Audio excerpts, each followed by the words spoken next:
জীবনে যত প্রেম আছে কলিজায়,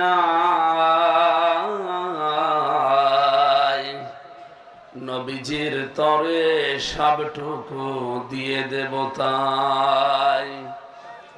বিনিময়ে শাফাত যদি তার পাই, মুছে যাবে জীবনে যত ব্যথা ভার। বাংলাদেশের ঐতিহ্যবাহী জেলা চুয়াডাঙ্গা সদর থানার অন্তর্গত শাহপুর হাজী ওসমান রাবিয়া এতিমখানা মাদ্রাসা ওয়ালিল্লাহ বোর্ডের উদ্যোগে আয়োজিত 11তম বাৎসরিক ঐতিহাসিক তাফসীরুল কোরআন মাহফিলের স্বনামধন্য সভাপতি, সম্মানিত ভাইরা, আমরা কোরআন শুনতে এসেছি। এখানে সবচাইতে দামি বিষয় এইটা, কথা বলেন ঠিক কিনা? আল্লাহ রাব্বুল আলামিন নিজে কোরআন শোনেন। মুসলিম শরীফের 1722 নম্বর হাদিস, আল্লাহ রাব্বুল আলামিন নিজে কোরআনে কারীম শোনেন। নাজিল করেছেন কে বলেন তো? উনি নিজে তেলাওয়াত শোনেন। হাদিস হচ্ছে কোরআনে কারীম নবীজি যখন তেলাওয়াত করেন, এই পৃথিবীতে কোনো কাজের দিকে আল্লাহর এত বেশি মনোনিবেশ থাকে না। কোরআন পড়নেওয়ালা মানুষের প্রতি আল্লাহ যে নজর দিয়ে থাকে। সুতরাং আজকের মাহফিলের প্রধান আকর্ষণ কে বলেন তো? আরো জোরে বলেন কে? এটা দিয়ে সব চলতে পারে, শুধুমাত্র রাজনীতি বাদ দিয়ে। কেন আপনারা এই বিশ্বাসে বিশ্বাসী যে কোরআন দিয়ে রাজনীতি চলে না, এই বিশ্বাস কেন করেন? এটা দিয়ে যদি নামাজ চলতে পারে, এটা যদি দিয়ে রোজা চলতে পারে, আমার জীবনের বিশাল একটা অংশ, পরিবার, সমাজ, এগুলো চলতে পারবে না? আল্লাহ রাব্বুল আলামিন নিজে কোরআন শোনেন, শুধু এতটুকু আমরা পাইনি। বিশ্বনবী যার উপরে কোরআন নাযিল হয়েছে, তিনি মাঝে মাঝে উবাই ইবনে কাব রাদিয়াল্লাহু তাআলা আনহুকে ডাকতেন, বলতেন তুমি তেলাওয়াত করো, আমি একটু শুনি। সাহাবী বলেন, হে রাসূল, কেমন কথায় কোরআন আপনার উপরে নাযিল হয়েছে আর আমি পড়ব? সাহাবীদের ভেতরে মিষ্ট কণ্ঠ দিয়ে সুমধুর কণ্ঠে হযরতে কাব ইবনে উবাই রাদিয়াল্লাহু তাআলা আনহু তিনি পড়তে পারতেন। তেলাওয়াত যদি আল্লাহ নিজে শুনতে চান, যদি রাসূলুল্লাহ নিজে শুনতে চান, সেই কোরআন শোনার জন্য আমরা বসেছি। কথা বলেন না কেন? এই পৃথিবী তৈরি হওয়া 50,000 বছর আগে, এদিকে তাকান,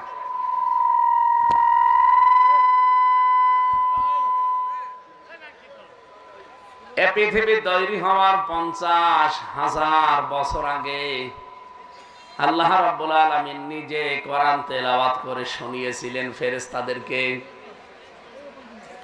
ওই সময় যারা তেলাওয়াত শুনেছে আল্লাহর কুদরতের কণ্ঠে, রাব্বুল আলামিনের তেলাওয়াত শোনার পরে ফেরেশতারা ওই সময় বলেছিল, ওই জাতি কত ভাগ্যবান যাদের উপরে এটা নাজিল হবে, সেই জাতি আমরা। ওই কান কত ভাগ্যবান যে কান এটা শ্রবণ করবে, ওই হৃদয় কত ভাগ্যবান যে হৃদয়কে ধারণ করবে, ওই চোখ কত ভাগ্যবান যে চোখ এটা দেখে দেখে পড়বে। বলেন সুবহানাল্লাহ। পৃথিবী তৈরি হওয়ার 50,000 বছর আগের কথা এটা, অথচ সে ভাগ্য এ দুনিয়াতে কত কোটি কোটি মানুষ চলে গেছে, কেউ পায়নি। উম্মতি মুহাম্মদী আমরা যারা দাবি করছি, আল্লাহ আমাদের না চাইতেই দিয়েছেন। বলেন আল্লাহু আকবার। সুতরাং এখানে অনেক দামি জিনিস আছে। আমি আল্লাহর কসম দিয়ে আপনাদেরকে বলছি, তাফসীরুল কোরআন মাহফিল লিখে দিয়েছেন, আমরা তাফসীর আকারে এই কোরআন থেকে কথা বলবো ইনশাআল্লাহ, একেবারে মুক্ত চিন্তা নিয়ে। আলাদা একটা মন নিয়ে আপনি বসবেন, আপনার মনে যেন অন্তত এটা থাকে, যা বলছে কোরআন থেকে এটা আমার জন্যই। কথা বলেন না কেন? আরে ভাই, আপনি কয়দিন কোরআন শুনছেন, বুঝতেছেন, লিখতেছেন, পড়তেছেন? আপনার চাইতে একটা হিন্দু লোকের কথা আমি পড়েছি এই পৃথিবীতে, বাংলাদেশে বাড়ি, নরসিংদী, শিবপুর থানায় বাড়ি, গিরিশ চন্দ্র সেন। এই লোকটা আমার আপনার চাইতে কোরআনে কারিম অনেক বেশি পড়েছিল, অনেক বেশি বুঝেছিল, অনেক বেশি লিখেছিল।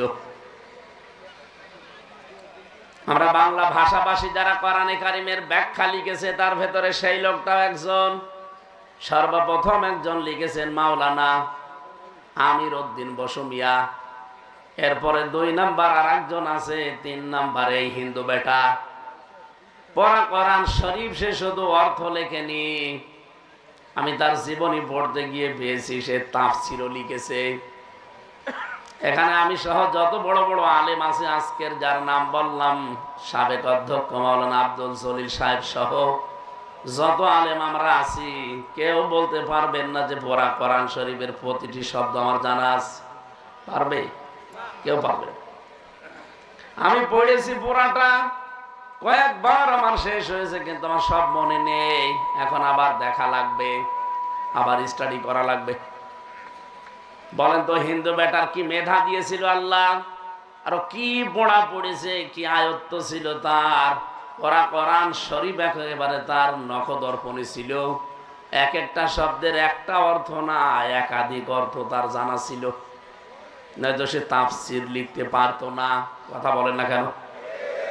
অথচ লোকটা মারা যাওয়ার পরে কিন্তু তার জানাজা হয়নি, তাকে ধোয়ানো হয়নি, কবরে দেওয়া হয়নি, তার জাতির লোকেরা তাকে পুড়িয়ে ফেলেছে। কোরআন এত বুঝেছে, এত পড়েছে, এত লিখেছে, এরপরও আল্লাহ তাকে হেদায়েত দেয়নি, কারণ তার মন ছিল না। এই জবাব দেন না কেন? ছাত্রের মতো জবাব দেবেন, এটা ক্লাস চলছে। তার মন ছিল না, এই জন্য আল্লাহ তাকে হেদায়েত দেয়নি। আর আমিও সেই কুষ্টিয়া থেকে আপনার জন্য হেদায়েত হাতে করে নিয়ে আসিনি যে আমার হাতে আছে, আসেন দিয়ে দেই না। আল্লাহ রাব্বুল আলামিন বলেন, লাইসা লাকা লাইসা আলাইকা হুদাহুম, হে নবী আপনার দায়িত্ব নয় যে আপনি হেদায়েত দিয়ে দেবেন, ওয়ালাকিন্নাল্লাহা ইয়াহদি মাইয়াশা। সূরা বাকারার 172 নম্বর আয়াতের প্রথম অংশে আছে, আল্লাহ বলেন আমি যাকে ইচ্ছা করি তাকে শুধু হেদায়েত দান করি। সুতরাং আজকের এই ময়দানে পিপিলিকার সারির মতো মানুষ আসতেছে। এখানে আর কয়জন আছে আপনি বাজারে গিয়ে দেখেন, রাস্তাঘাটে কি মানুষ। এই হাজার হাজার লক্ষ লক্ষ মানুষের ভেতরে সবাইকে আল্লাহ হেদায়েত দিয়ে বাড়ি নিয়ে যাবে, বিষয়টা এমন না। যে মানুষের মন আছে আল্লাহ তাকে আজকে হেদায়েত দেবেই। ইন্নামা আনতা মুযাক্কির লাস্তা আলাইহিম বিমুসাইতির, হে নবী আপনাকে আমি শুধু উপদেশক বানিয়েছি, শুধু উপদেশ দিয়ে যাবেন। আপনাকে আমি দারোগা পুলিশ করে পাঠাইনি যে আপনি পিটিয়ে মানুষ হেদায়েত করবেন, কোনো দরকার নেই। আল্লাহর কি এত ঠেকা পড়ে গেছে যে আপনি হেদায়েতের পথে না আসলে আল্লাহর শক্তি একটু কমে যাবে, তার ক্ষমতা চলে যাওয়ার সম্ভাবনা আছে? বলেন। সুতরাং আল্লাহ পাকের যেহেতু ওই সন্দেহ, ওই ভয়, ওই সম্ভাবনা নেই, এজন্য আপনি আসলে দিনের পথে আপনার কপাল ভালো, না আসলে আমার আল্লাহর কোনো ক্ষতি নেই, কোনো লাভও নেই। কি আপনি জান্নাত জাহান্নামে গেলে আল্লাহর লাভ আছে? বলেন না কেন? এই জন্য আমাদের শিক্ষা দেওয়া দরকার আজকের এই ময়দানে। আমির হামজার হাতেও যেহেতু কিছু নেই, এর আগে যারা কথা বলেছিল তাদের হাতেও নেই, এটা সরাসরি হাতে কার? আমি এমন একটা মন নিয়ে আজকে এখানে বসবো,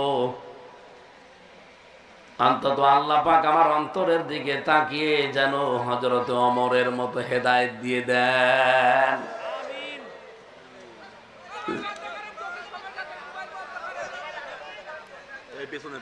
মোবাইলের লাইট বন্ধ করেন।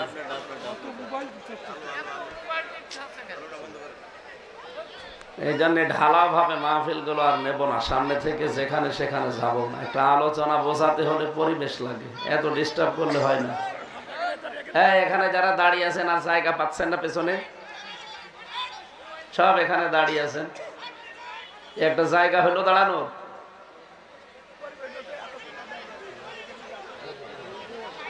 এই এ মানুষ না বললেও বসবেন, এখানে জায়গা হয়তো এরকম নেই বসার, থাক দাঁড়িয়ে থাক, তো মানুষের ডিস্টার্ব যেন না হয় ভাই। পেছনে যারা বসে আছে ওরা বারবার কমপ্লেন দেখছে, দেখছেন না? আর ভলেন্টিয়ার কি করবে? ওদের বিবেক না থাকলে ভলেন্টিয়ার কি করবে? আপনি বসেন, আপনার নড়াচড়ার দরকার নেই, আর এখানে কাউকে উঠতেও দেবেন না, একেবারে নিস্তব্ধ হয়ে যান তো ভাই, যেখানে থাকে থাক, বাড়ি যাই যাক।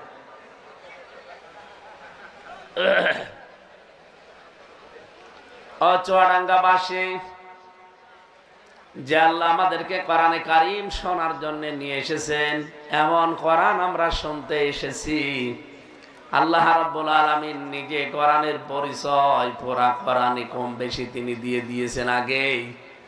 আপনি দেখবেন এই কিতাবটা এমন ভাবে আল্লাহ সাজিয়েছেন, সূরা বাকারা থেকে শুরু করে সূরা নাস পর্যন্ত প্রতিটি জায়গায় এই কোরআনের পরিচয় আল্লাহ তুলে ধরেছেন।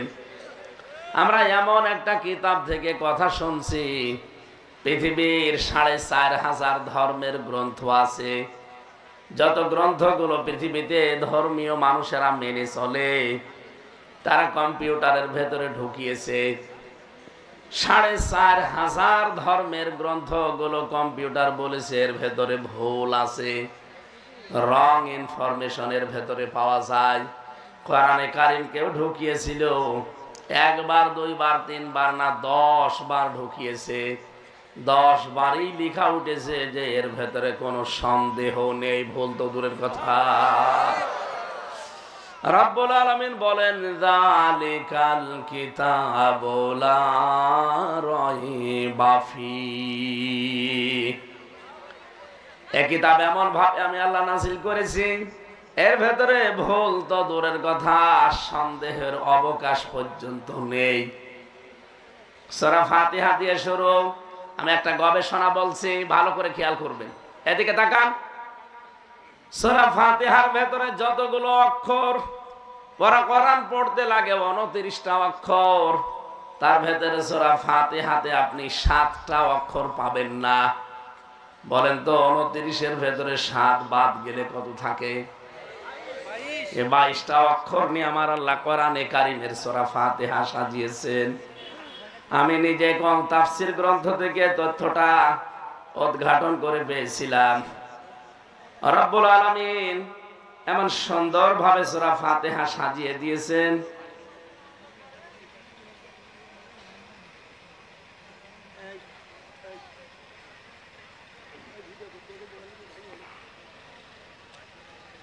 ভালো করে খেয়াল করবেন। যারা জ্ঞানী মানুষ তাদের দেখবেন অ্যাক্টিভ হয়ে আছে।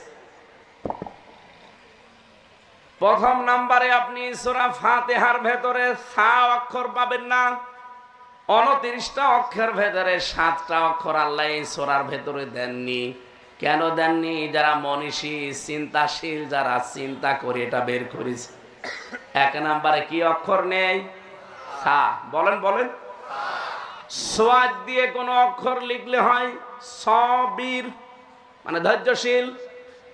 সোয়াদ বা র, সবরুন শব্দের শাব্দিক অর্থ হচ্ছে ধৈর্য। আর সিন বা র, সাবর। সাবর মানে ধ্বংস, সবর মানে কি? কোরআনে কারীমে আল্লাহ ৭টা অক্ষর দিয়েছেন, দেন নাই সূরা ফাতিহায় তার প্রথম অক্ষর হচ্ছে সা। মনীষী জানাতে চেয়েছেন যারা গবেষক, তার মানে সূরা ফাতিহা যদি কেউ পড়ে জীবনে সেট করতে পারে, মহান আল্লাহ তাকে কোনোদিন ধ্বংস করবেন না। ২ নম্বরে আমি পেয়েছি এর ভেতরে জিম নেই। কি নেই? বলেন বলেন। কোরআনে আপনি জিম দিয়ে বেশি দেখবেন, জিম দিয়ে জাহান্নামের পরিচয়গুলো আল্লাহ দিয়েছেন। এই জন্য জিম শব্দটা সূরা ফাতিহায় আল্লাহ দেননি। তার মানে সূরা ফাতিহার ৭টা আয়াত কোন মানুষ যদি নিজে পড়ে প্র্যাকটিক্যাল লাইফে সেট করতে পারে, মহান আল্লাহ কোনদিন তাকে ৭টা জাহান্নামের একটাও দেবেন না। ৩ নম্বরে আমি পেয়েছি খ। খ দিয়ে খব্বারিন। এ শব্দের শাব্দিক অর্থ হচ্ছে ভব ঘুরে, যার কোনো কাজ কাম নেই। যার জীবনের কোনো উদ্দেশ্য নেই। রব্বুল আলামিন সূরা ফাতিহার ভেতরে খ দেননি এই কারণে, সূরা ফাতিহা কেউ পড়লে আমার আল্লাহ তার জীবনকে ভবঘুরে উদ্দেশ্যহীন বানিয়ে দেবেন না, তার জীবনে একটা উদ্দেশ্য থাকবে। 4 নাম্বার অক্ষর পেয়েছি শিন। শিন দিয়ে শাখাওয়াত, এর বাংলা অর্থ হচ্ছে দুর্ভাগা। আপনি যদি সত্যি সূরা ফাতিহা পড়ে জীবনে আমল করে যেতে পারেন, আপনি কোনোদিন দুর্ভাগা হবেন না, আপনাকে আল্লাহ সৌভাগ্যের সোপান দিয়ে দেবেন। 5 নম্বরে পেয়েছি ঝা। ঝা দিয়ে ঝাকুম। আপনারা জানেন জাহান্নামে একটা গাছ আছে, গাছের নাম বলেন বলেন। ইন্না শাজারাতাজ যাকুম তুআমুল আসিম।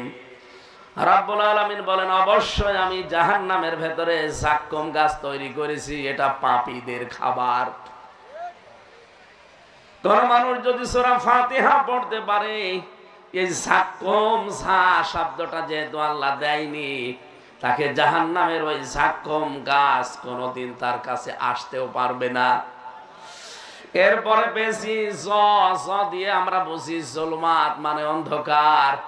সূরা ফাতিহা পড়ে আমল করলে আপনি নিজের জীবনকে অন্ধকারের ভেতরে ঠেলে দিতে পারবেন না, আলো আপনাকে আল্লাহ দেখাবে।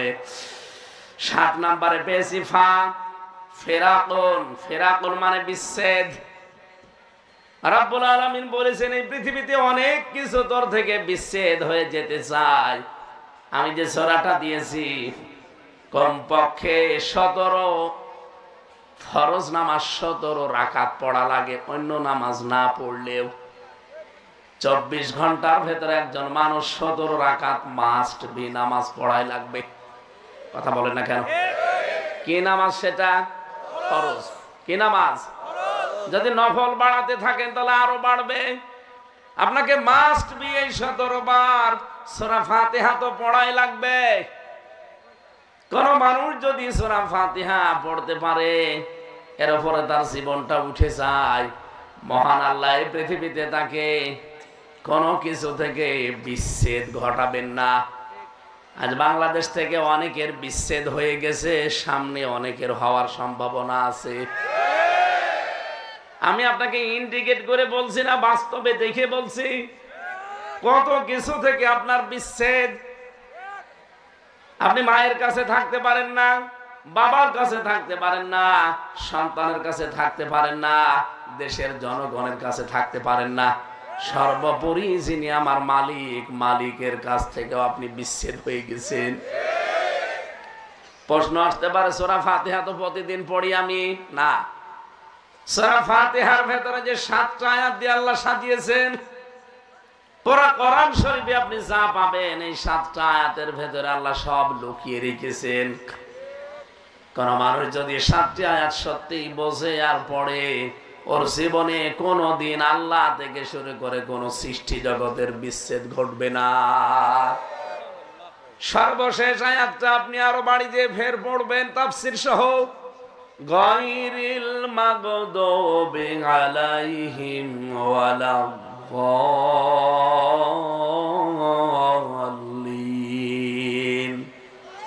মুখস্থ যাদের আছে জবান খুলে এই দোয়াটা পড়েন, গায়রিল মাগদুবি আলাইহিম ওয়ালাদ-দাল্লিন।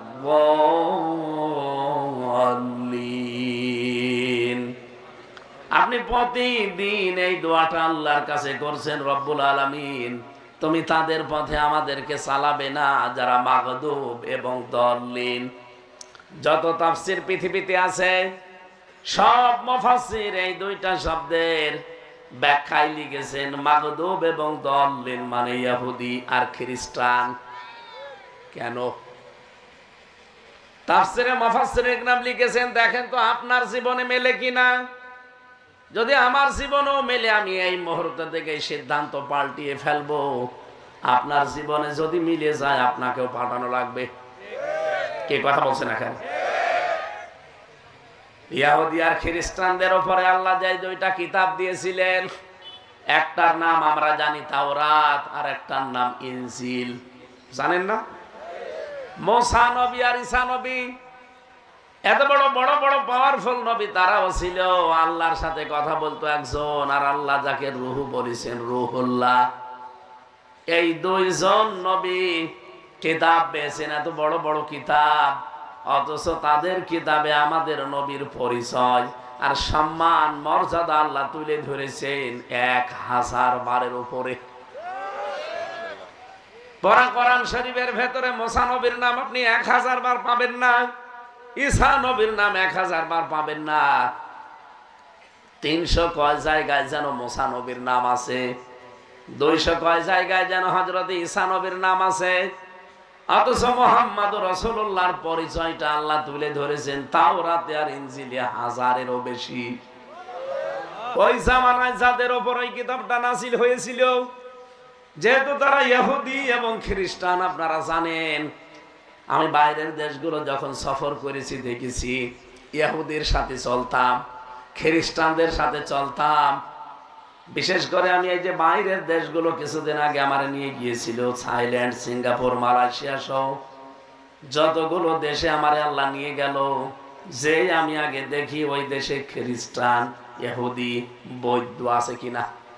যারা নিয়ে যায় বলে আমার ওখানে নিয়ে চলেন, ওনাদের গির্জায় যায়, ওদের যে ধর্মীয় উপাসনালয় গুলো আছে ওখানে যে লোকটা দায়িত্বে আছে কথা বলতে চায়, একজন দোভাষীর সাথে রাখি, জিজ্ঞাসা করি যে আপনাদের নবীর নাম কি। ওরা নবীর নাম বলতে গিয়ে খ্রিস্টানের সাথে যেতে মিশলে তারা বলে আমাদের নবীর নাম যিশু। কি বলে?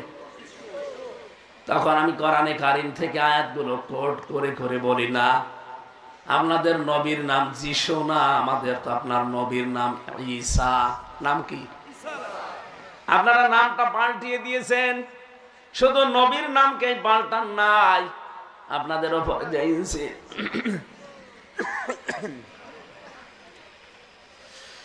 মানে জ্বর, আজ 5-6 দিন জ্বর, পাওয়ারওয়ালা বড়ি খেয়ে আসলাম তো এজন্য গা ভেতরে ঘামতেছে, ঘাম খাই বসে গেলে আবার ফের ঠান্ডা লেগে যাবে। মাইকটা মন মতো না, এই জন্য হচ্ছে না, এত জোরে কথা বলা যায়। খ্রিস্টান আমি যতগুলো মানুষের সাথে মিশলাম, ওদেরকে জিজ্ঞাসা করলে শুধু যিশু যিশু যিশুর পরিচয় দেয়। কয় আপনার ইনজিলে তো যিশুর নাম লেখা নেই, আপনাদের ধর্মীয় যারা দায়িত্বে আছে, গুরু বলেন যাদেরকে, এই মানুষগুলো পণ্ডিত যারা নাম বলেন, এরা যিশু পাল্টিয়ে দিয়েছে, নাম হবে ঈসা। নাম কি? আপনার ঈসা নবী কিন্তু শেষ কথা এটা বলে গিয়েছেন, ইয়াতি মিন বা'দিসমুহু আহমদ, আমার পরে একজন নবী আসবে যার নাম আহমদ। যার নাম কি?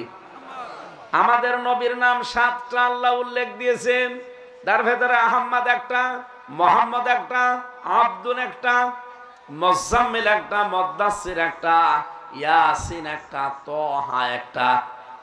রব্বুল আলামিন আরো বিভিন্ন নাম উজ্জ্বলভাবে ডাইরেক্ট ভাবে তাকে ডাক দিয়েছেন, কিন্তু তার ভেতরে আহমদ এই নামটা আছে না নেই? খ্রিস্টানরা যেটা বলে ইনজিল শরীফের ভেতরে আহমদ শব্দটা 1000-এর উপরে আমার আল্লাহ উল্লেখ করেছেন, ওরা বিশ্বাস করে কিন্তু মানতে চায় না। এই কারণে বলে আমাদের নবী যিশু, যদিও নামটা ঈসা রুহুল্লাহ, তার নাম যতবার না উচ্চারণ হয়েছে তার চাইতে মুসলমানদের যারা দাবি করছে এদের নবীর নাম বেশি। এই জন্য হিংসা অহংকার করে তারা এই সত্যকে সত্য জানার পরও মানে না। আমি যা বলছি এখান থেকে একটা শিক্ষা আসবে, শিক্ষা যদি আমি নিতে পারি, আপনি নিতে পারবেন তো? বলেন বলেন। ইহুদিদের সাথে মিশলে আমি যেই কয়টা ইহুদিকে দেখেছি বাইরের রাষ্ট্রগুলোতে, তাদের দেখলে বোঝা যায় না ইহুদি, মনে হয় জিবরাইলের খালাতো ভাই। এত বড় বড় দাড়ি, বিশাল জুব্বা, পাগড়ি মাথায় দিয়াস, পাশে একটা মেয়ে লোক একেবারে হাত মোজা পা মোজা দেওয়া, চোখ পর্যন্ত দেখা যায় না, নেকাব দেওয়া সামনে। তিন চারটা ছেলে মেয়ে চারপাশে, এদিকে একটা, এদিকে একটা, এদিকে একটা, এদিকে একটা, ঘাড়ে একটা চলতেছে। জিজ্ঞাসা করি নাম কি? নাম ও সুন্দর নাম বলে, কিন্তু ইহুদি। পরবর্তীতে জিজ্ঞাসা করলাম আপনার নবীর নাম কি? বলে জোসেফ। কি জোসেফ কে? আমি বললাম না, আপনার নবীর নাম জোসেফ না, আপনাদের উপরে আল্লাহ তাওরাত নাজিল করেছেন, ওই তাওরাতে আছে তার নাম মূসা। নাম কি? আল্লাহ রাব্বুল আলামিন জানিয়েছেন ওয়া কাল্লামাল্লাহু মূসা তাকলিমা। এদের কিতাবের ভেতরে আমাদের নবীর নাম হাজারের উপরে প্রশংসা করা আছে, হয় আহমেদ নাই মোহাম্মদ। এই শব্দগুলো ওরা দেখতো, দেখে চিন্তা করতো কি আমাদের নবী জোসেফের নাম এতবার নেই, যেখানে মুসলমানদের দাবি করা নবী মোহাম্মদ আহমদের নাম এর চাইতেও বেশি হিংসা করে অহংকার করে তারা মানত না। আপনি কি বুঝলেন এতক্ষণ শুনে বলেন এবার? সত্যকে সত্য জানার পরেও যারা হিংসা করে অহংকারের বশবর্তী হয়ে মানতে চায় না, ওরাও এক প্রকার ইহুদি খ্রিস্টান। আর এই বাংলাদেশে এরকম মানুষ বেশি। হাতে আঙ্গুল দিয়ে, চোখে আঙ্গুল দিয়ে দেখানো হয় যে এই দেশে সত্যপন্থী দল এইটা, সত্য দল এইটা, কোরআনের সাথে মেলে এইটা। এরপরেও কিছু মানুষ বলেন না, আমার বাবা বলিস। তোর বাবাই বড় হয়ে গেল, তোর বাবা সত্য কথা বলে কিনা ওইটা সার্টিফিকেট দেওয়ার জন্য আল্লাহ এটা দিয়েছেন। বলেন, এইটা যা বলবে সেইটা তোর বাবার কথার সাথে মিলাবি। যদি এটার সাথে বাবার কথা না মেলেও বাবাও আমি মানি না। আমার কথা যদি আপনার রাগ হয়, আপনিও ইহুদি খ্রিস্টান হয়েই মরবেন। আমি আপনাকে বলছি না এই দল করা লাগবে, এই দল করা লাগবে না। আপনার বিবেক আছে। আল্লাহ তো আমাকে দারোগা পুলিশ করে পাঠায়নি যে আপনাকে পিটিয়ে আমি নিয়ে আসবো না। আমি হক কথাগুলো তুলে ধরবো। আমার কথা যদি ভুল প্রমাণ করতে চান, আব্দুল জলিল মাওলানাকে বসিয়ে রাখেন। উনি যদি বলে না এটা মিলছে না, তাহলে আমি থামবো। আপনার পেটে বোম মারলে আপনি সূরা ফাতিহা শুদ্ধ করে আমার সামনে পড়তে পারেন না, আর আপনি বলেন তাফসির না, এটা রাজনীতি হয়। আপনি তাফসির বোঝেন? আপনি কোরআন মানে কি তাও তো জানেন না। কোরআন মানে কি? বহুল পঠিত পাঠ্য। আপনি এই শব্দের অর্থটা জানেন না, আর আপনি ভুল ধরেন আমার কোরআনের উপর অনার্স মাস্টার্স করা। অন্তত এখানে যারা আছেন আপনার চাইতে কোরআনের উপরে আমার কিছুটা হলেও দখল বেশি আছে। কথা বলে না কেন? সুতরাং আমাকে যদি আপনি বলেন যে হচ্ছে না, অন্যদিকে চলে যাচ্ছে, তাহলে আব্দুল জলিল মাওলানা এটা বলা লাগবে। চুয়াডাঙ্গাবাসী, এটা আমার মায়ের দেশ। এই পাশেই মুন্সিগঞ্জ, এটা আমার মায়ের গ্রাম। এখানে যারা আছেন আমার মনে হয় এই জেলায় আমার বাবার হয় শালা হবে, আর আমার নাই নানা হবে, মামা হবে। এজন্য একটু সম্পর্ক আছে, বড় দাবি নিয়ে কথা বলছি। হিংসার বশবর্তী হয়ে যারা অহংকার করে সত্যকে সত্য জানার পর আজ মানতে চান না, আল্লাহর কসম আপনার মরণ হয়ে যাবে ইহুদি আর খ্রিস্টানের মতো।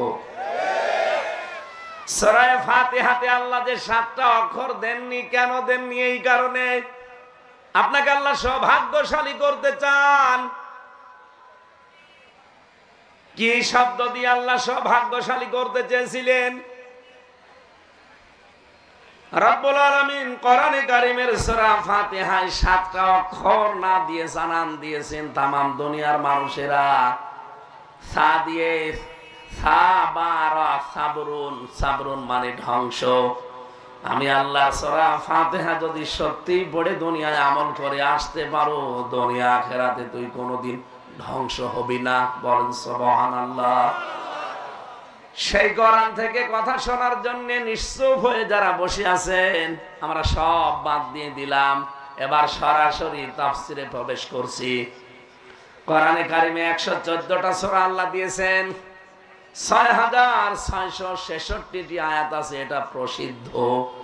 ৬২৩৬টা আয়াত আছে, এটা বিশুদ্ধ। দুইটাই সঠিক। সেখান থেকে মাত্র একটা আয়াত পড়েছি সূরা তাওবার। এর আলোচনার বিষয় হচ্ছে আমার সাহাবীদের মর্যাদার কারণ কি। সাহাবীদের মর্যাদা আছে না?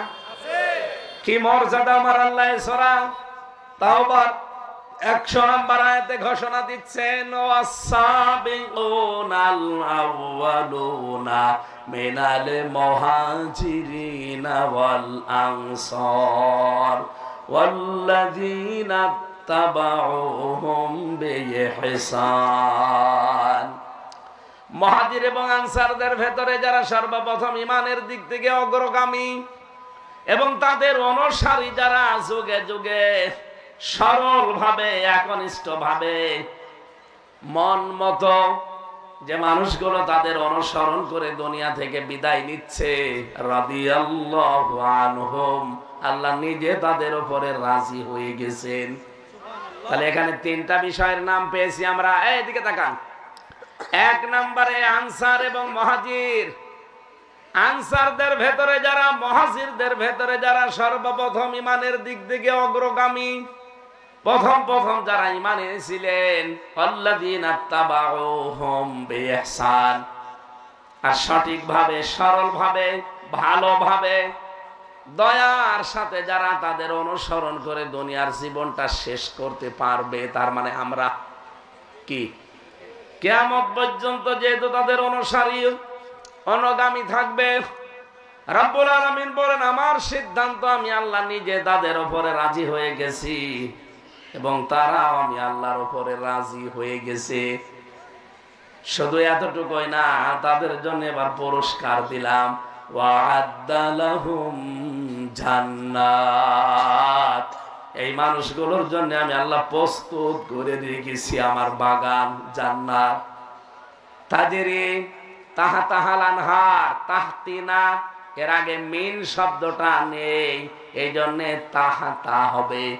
যারা আরবি গ্রামার বোঝে, তাজরি মিন তাহতিহাল হওয়ার কথা। মিন হরফে জার, এটা শব্দ আল্লাহ এখানে দেননি, পুরা করার অন্যান্য জায়গায় আছে, এখানে আল্লাহ দেয়নি। এই কারণে তাজরি তাহতাহাল আনহার, নদী আর নহর আল্লাহ প্রবাহমান থাকবেন। খালিদিনা ফিহা, চিরকাল সেখানে মানুষকে আল্লাহ রাখবে, কোনদিন আর বের করে দেবে না। চুয়াডাঙ্গাবাসী আপনজনের জন্য বলছি, পৃথিবীতে শোক করার মতো কোনো জায়গা নেই। শোক করার আসল জায়গা হচ্ছে জান্নাত। শোকের আপনি কি দেখেছেন? আরাম শান্তির আপনি কি দেখেছেন? পৃথিবীতে কিছুই দেখেননি। সুখ এবং শান্তির জায়গা আল্লাহর জান্নাত। এমন কোন নিয়ামত নেই যা আল্লাহ সেখানে তৈরি করেননি। আপনার হৃদয়ে কোনোদিন কল্পনাও আসে নাই যে জান্নাত এরকম হতে পারে। এই জন্য আসল সুখের জায়গা আমার আল্লাহ বানিয়ে রেখেছেন, ওইটা পাওয়ার জন্য আপনি দৌড়ান। ওয়াফি যালিকা ফালিয়াতানাফাসিল মুতানাফিসুন। রব্বুল আলামিন বলেন, যারা প্রতিযোগী তাদের প্রতিযোগিতায় নাম লেখিয়ে প্রতিযোগিতা করা দরকার ওইটা পাওয়ার জন্য। খিতামুহু মিস্ক ওয়াফি যালিকা ফালিয়াতানাফাসিল মুতানাফিসুন ওয়া মিজাজুহু মিন তাসনিম। আমি এই তাসনিমের ব্যাখ্যা পড়েছিলাম তাফসিরে। এত দামি পানি এটা, যার মুখ এখনো পর্যন্ত কেউ খোলেনি। এই পৃথিবীতে সবচাইতে দামি পানির নাম জানেন? সবচাইতে দামি পানি এখন এই পৃথিবীতে 257টা রাষ্ট্র আছে, তার ভেতরে সবচাইতে দামি পানির নাম অ্যাকোয়া ক্রিস্টালা। এটা ভারতের একজন ধনকুব আছে, ওর স্ত্রী পান করেন নিতা আম্বানি। 7.5 লিটার, 7.5 গ্রাম, এতটুকু পানির দাম বাংলাদেশে 51 লক্ষ টাকা। আপনি যদি ওইটা পান করতে চান আপনার বেশি ফেলা লাগবে। মাত্র 7.5 গ্রাম, এইটার দাম 51 লাখ টাকা। স্বর্ণর কি যেন ভিজিয়ে ওর ভেতরে দেওয়া লাগে, ওটা খেলে নিজের চেহারা, এই যে বরণ মরণ যেগুলো বের হয়, চামড়া জড়িয়ে যায়, এইগুলো হবে না। বলেন তো ওই মহিলার প্রতিদিন যদি 5 থেকে 6 বোতল এরকম পানি লাগে খাবার খেতে, 51 লাখ টাকা এক এক বোতলের দাম। ও 3.5 থেকে 4 কোটি টাকার শুধু পানি খায়। কথা বলেন না কেন? আল্লাহ যে মিজাজুহু মিন তাসনিম দিয়েছেন, এটা শুধু বোতলজাত পানি না, এটা নহর। আল্লাহ বলেন এই তাসনিম নামে যেই নহরটা আছে জান্নাতে, এখান থেকে বোতল জাত করে করে এমন ভাবে তৈরি করা যা আজ পর্যন্ত কেউ খোলেনি। যখন মানুষ প্রতিযোগিতা করে ওইটা পাওয়ার জন্য, ওই লোকটার জন্য আল্লাহ ওইভাবে মুখ এইটে রেখে দিয়েছেন। বলেন সুবহানাল্লাহ। নেতা আম্বানি, মুকেশ আম্বানির স্ত্রী, তার তো পান করা লাগে, তাও হিসাব করে টাকা যতই থাক, এক এক বোতলে যদি নেয় 51 লাখ, 5-6 বোতলের বেশি আমার মনে হয় তার খাওয়া সম্ভব না, সে খাবেও না। জান্নাতে আল্লাহ যে পানিটা আমাদেরকে দেবেন, রব্বুল আলামিন বলেন এটা 2-5 বোতল 7 বোতল না, যত ইচ্ছা ওই লোকটা পান করতে পারবে। তাহলে সুখের জায়গা দুনিয়ার কোন জায়গায় পাবেন? যা আছে এগুলো অস্থায়ী। সাময়িক সুখ পেলেও তার চাইতে দুঃখ পায় মানুষ বেশি। কিন্তু মরণের পরে আল্লাহ যে বাগানের ঘোষণা দিলেন, এই বাগান আল্লাহ এমন ভাবে বানিয়েছেন, ওয়ালাকুম ফিহা মা তাশতাহি আনফুসুকুম ওয়ালাকুম ফিহা মা তাদউন নুজুলাম মিন গফুরির রহিম।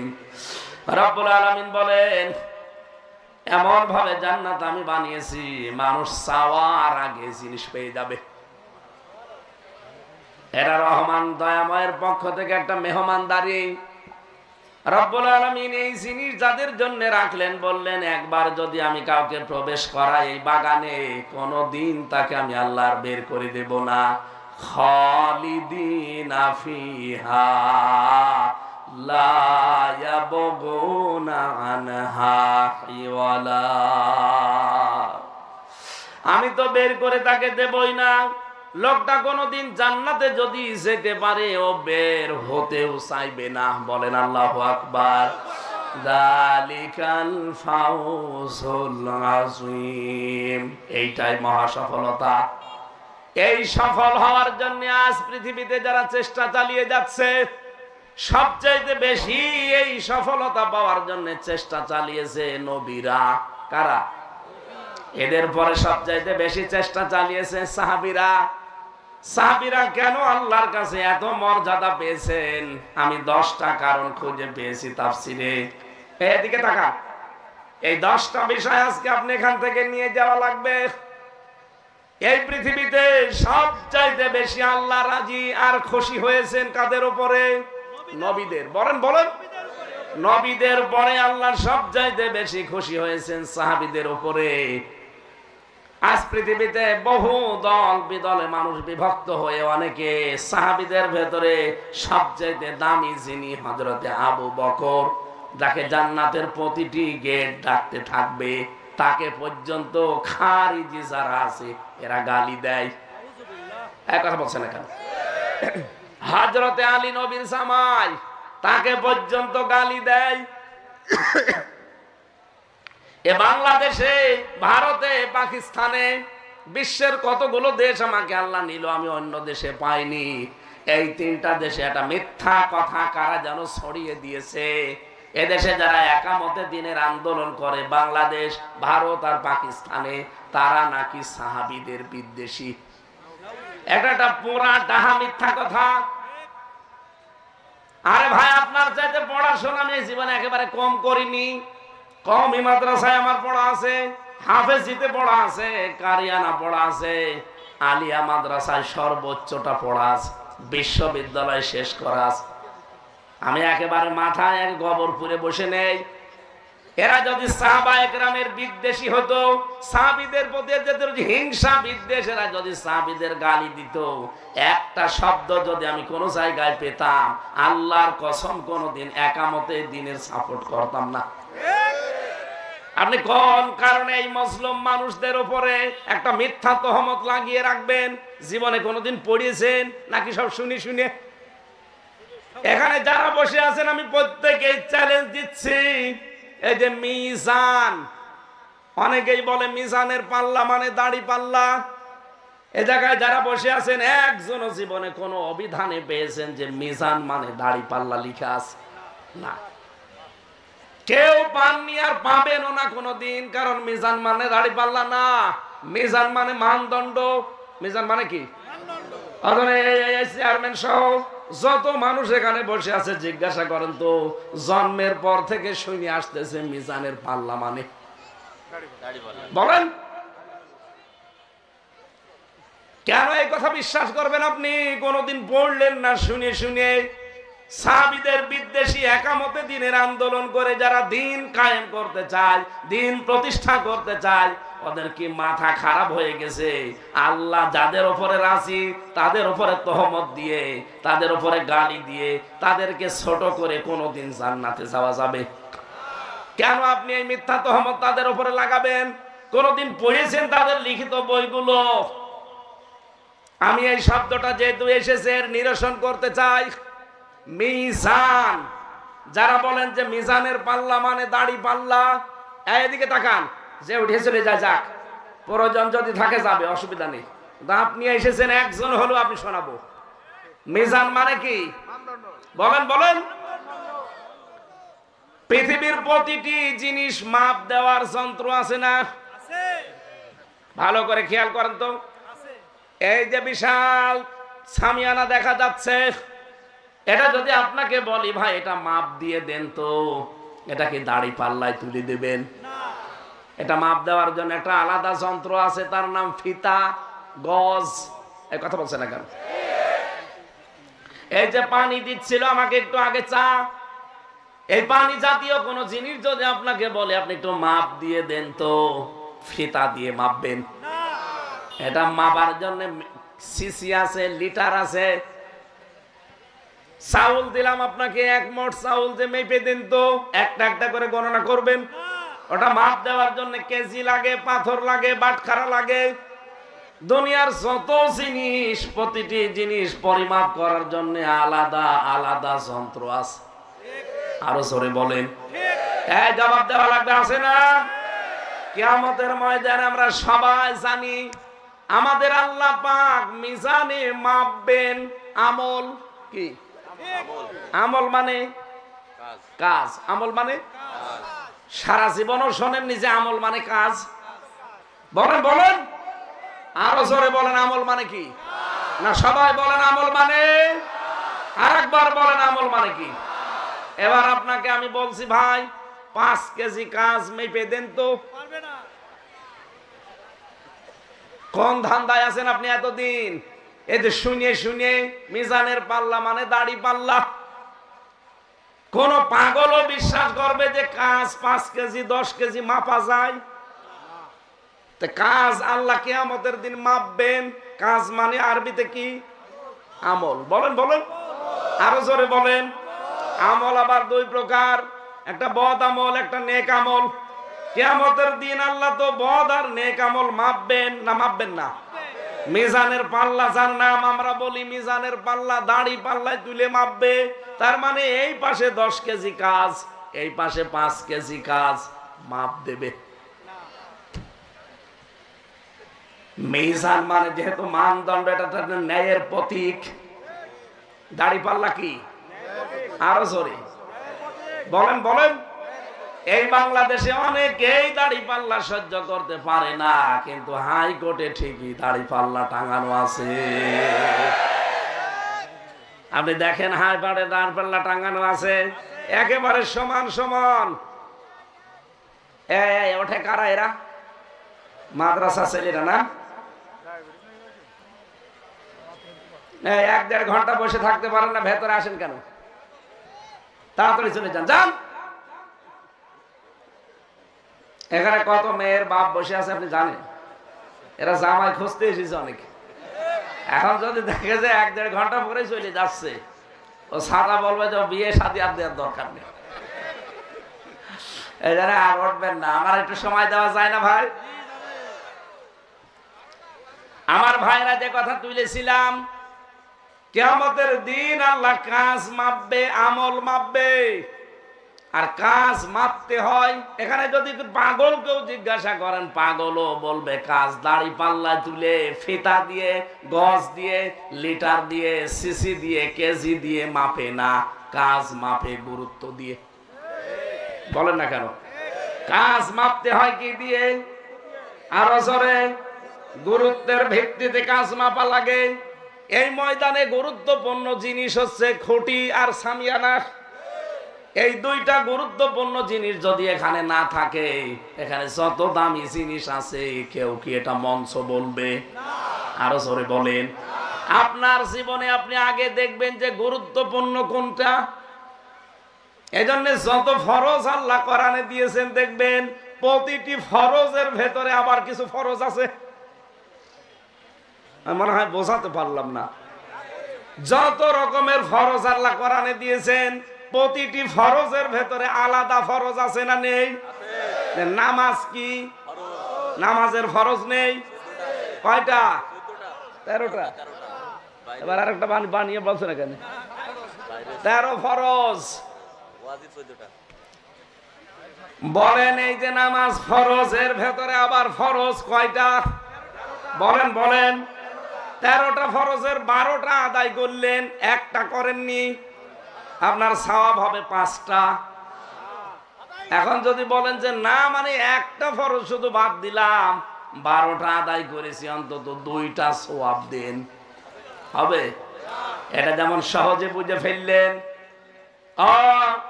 চুয়াডাঙ্গাবাসী মাথা আজকে খালি করে এটা নেওয়া লাগবে। আপনি আমার সাথে একমত হচ্ছেন কিনা আমি জানি না, আপনাকে আমি পড়াশোনা করার জন্য বলছি। আমি গতানুগতিক কথা বলি না, চিন্তা ভাবনা ঢুকিয়ে দেওয়ার জন্য বলছি। আপনাকে কিয়ামতের দিন আল্লাহ কাজ মাপবে, আমল মাপবে। আর কাজ মাপা হয়, সবাই বলছেন যে গুরুত্বের ভিত্তিতে। আপনার জীবনে আল্লাহ দেখবে যে গুরুত্বের ভিত্তিতে আপনি কাজ করেছেন কিনা। নামাজ ফরজ, এর ভেতরে আসল ফরজ কয়টা? বলেন বলেন। এগুলো অবশ্যই গুরুত্বপূর্ণ, নাই তো ফরজ হইতো না।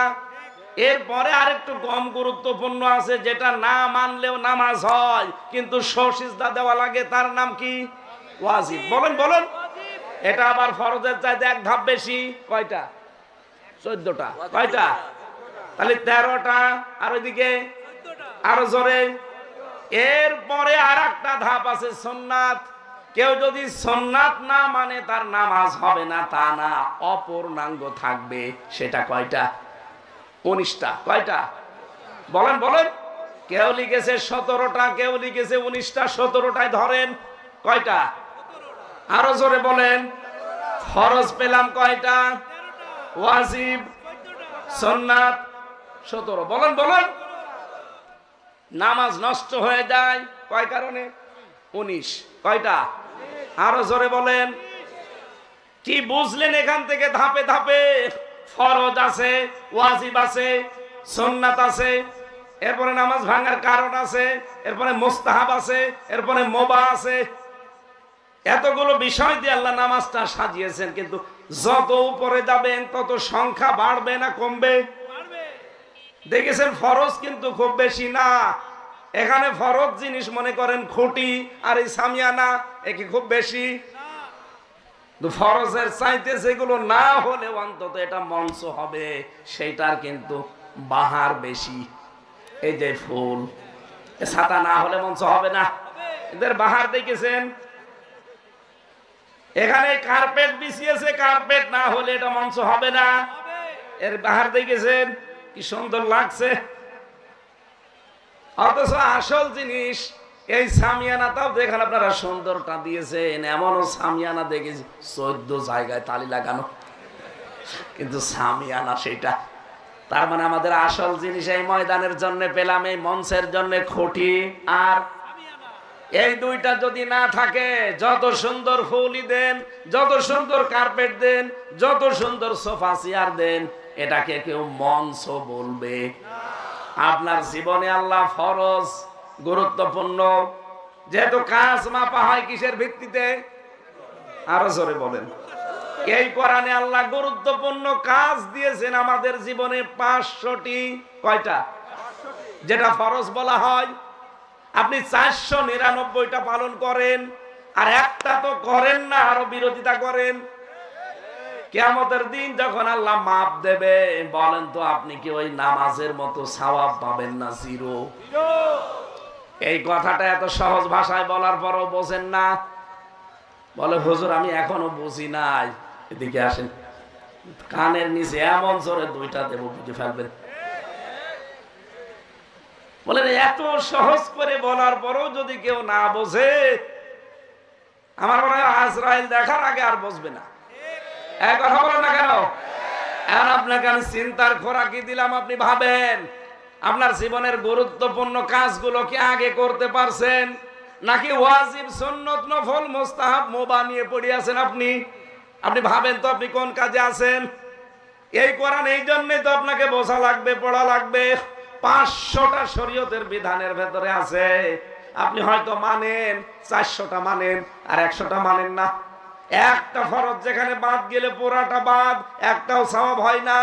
আপনি 400টা মানেন, 100টা মানেন না, আপনার সওয়াব কিয়ামতে হবে। এই সহজ জিনিস না বুঝে আপনি জাহান্নামে যাবেন, আর আমি তাকিয়ে তাকিয়ে দেখবো আমি তো আপনার ভাগ্নে। কে কথা বলছে না কেন? আমি আত্মীয় হয়ে এটা দেখতে পারবো না, অন্তত এই জেলার জন্য।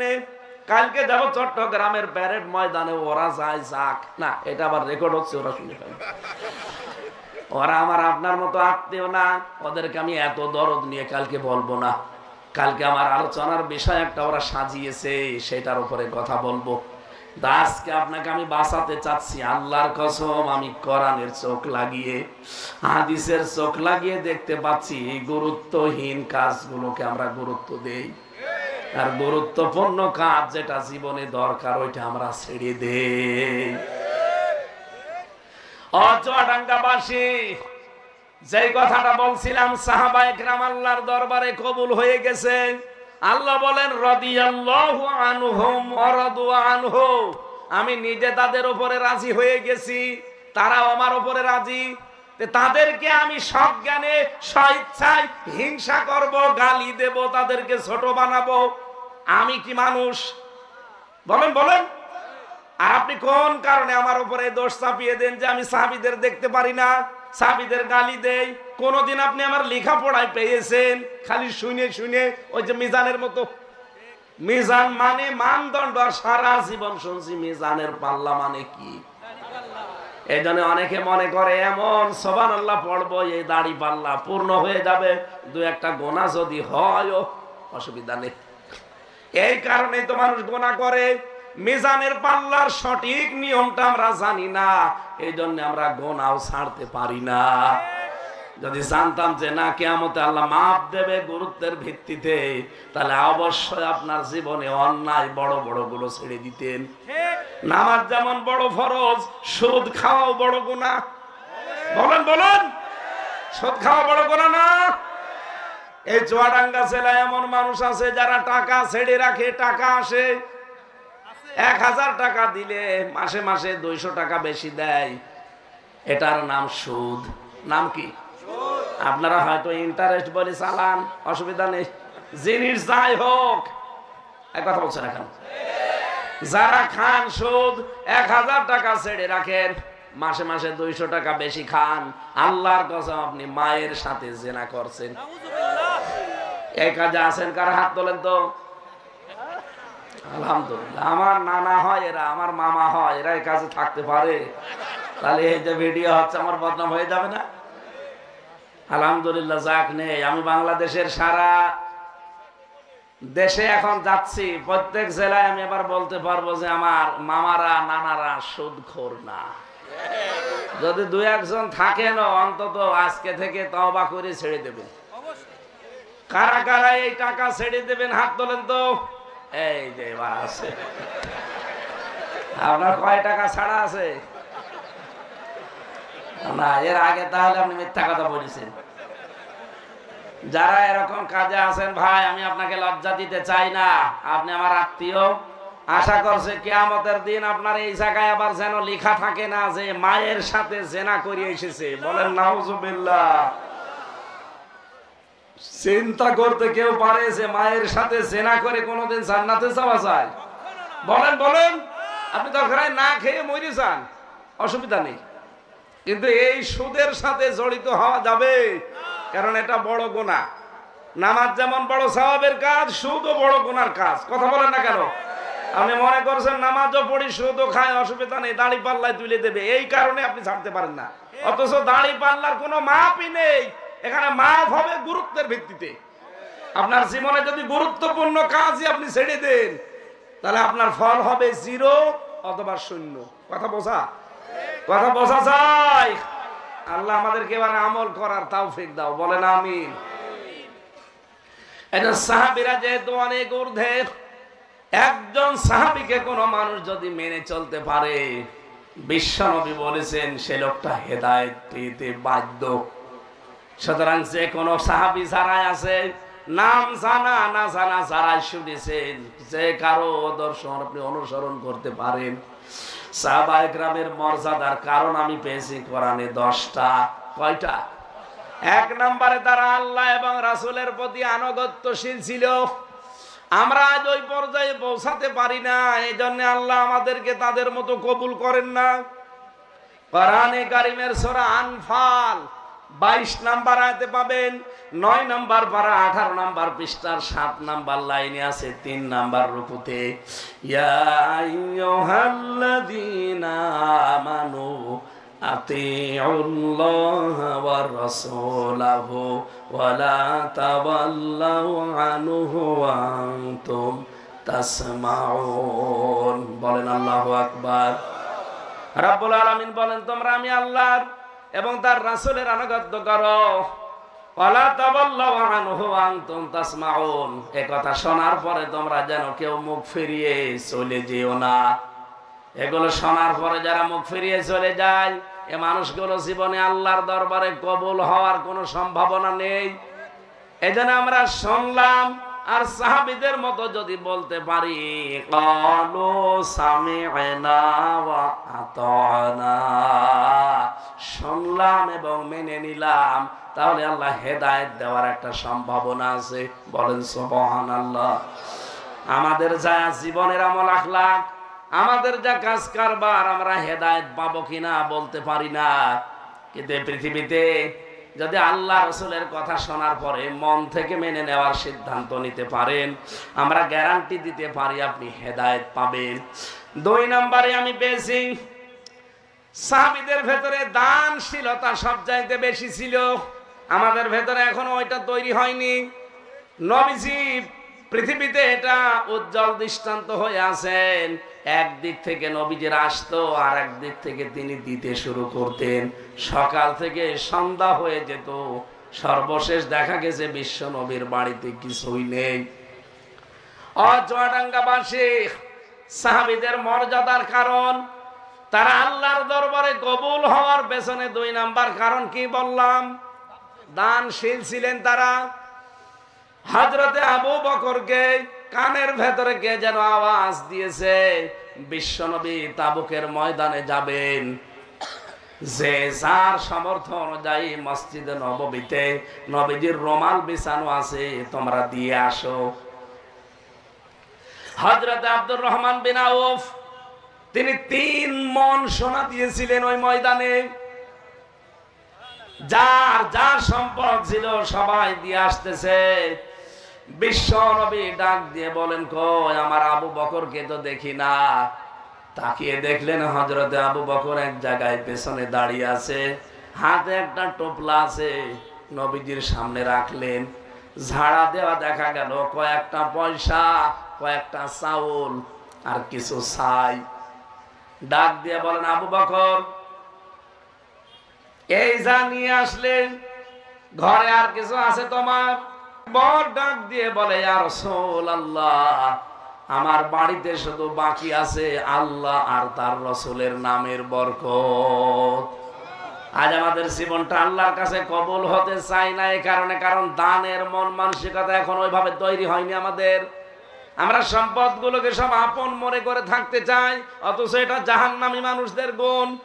ইয়াহসাবু আন্না মালাহু আখলাদা, আল্লাহ পাক বলেন ওই মানুষগুলো ধারণা করে যে সম্পদ আমার কাছে চিরস্থায়ী ভাবে থাকবে। যারা আজ বিদায় নিল, যারা আজ পালিয়ে গেল, তারা কি সম্পদের কম মালিক ছিল? একটা সম্পদও কাজে লাগাতে পারছে? কুষ্টিয়ার হানিফের দিকে তাকান, বাড়িটা শ্মশান হয়ে গেছে। হাজার হাজার কোটি টাকার মালিক হয়েছিল এই 15 বছরে, এখন একটা টাকাও ভোগ করতে পারছে না। ভোগ করবে যে সেই মুখও এখন তাদের নেই। কথা বলে না কেন? জালেমদেরকে আল্লাহ কিন্তু এইভাবেই ধরেন। এজন্য আমরা সম্পদের মোহে পড়ে অনেকে দান সাদকা যারা ভুলে গেছেন, মনে করছেন এটা আমাকে অমর বানিয়ে রাখবে, এটা আমার কাছে চিরস্থায়ী ভাবে থাকবে। আল্লাহ জবাব দিচ্ছে, কাল্লা, কখনো না, লায়ুম বাদান্না ফিল হুতামা, তোরে আমি হুতামায় দেব। জোরে বলেন নাউজুবিল্লাহ। চুয়াডাঙ্গাবাসী আমি যে পয়েন্টটা বলছিলাম, বিশ্বনবীর কাছে জিবরাইল কানের কাছে মুখ নিয়ে বলে, হে রাসূল, আপনি কি আবু বকরের ঘরের খবর জানেন? নবীজি বললেন, সে তো আমাকে খোলাখুলি কিছু বলে না, কি হয়েছে?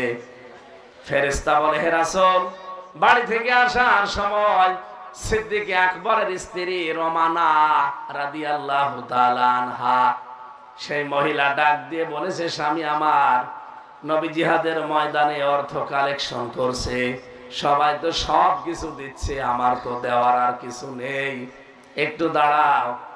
বাড়ির ভেতরে গিয়ে বিছানার উপর থেকে পাটি, বিছানা ছিল, তুললেন খেজুরের পাতার পাটি, নিজের পরনের সাথে দিলেন, হিংতেছে শরীরে, তারপর শক্ত করে বেঁধে রেখেছে।